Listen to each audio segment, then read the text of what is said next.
before deep learning, before neural networks, before anyone called it artificial intelligence. There was a 6-week meeting at Dartmouth College. Summer 1956. 10 men gathered in a classroom. They had no GPUs, no internet, no data. They had an idea. John McCarthy, a young mathematician, wrote the proposal. We propose that every aspect of learning or any other feature of intelligence can be so precisely described that a machine can be made to simulate it. He called it artificial intelligence. Marvin Minsky was there. Claude Shannon, father of information theory. Alan Newell and Herbert Simon, who had already built a reasoning program.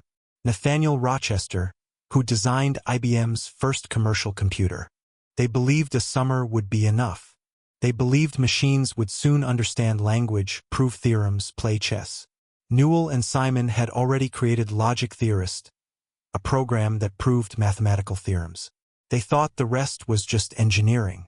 By August, little had been accomplished. No single breakthrough emerged. The problems were harder than expected. But something else happened.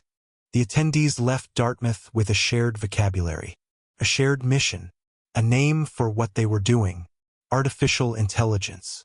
Every AI researcher today can trace their lineage to that room.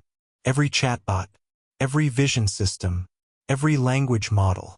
They did not build a thinking machine that summer, but they built the field that would try. The Dartmouth workshop is not remembered for its results.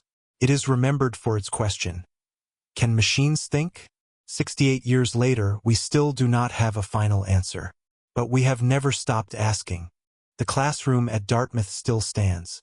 The blackboards are gone. The men are gone.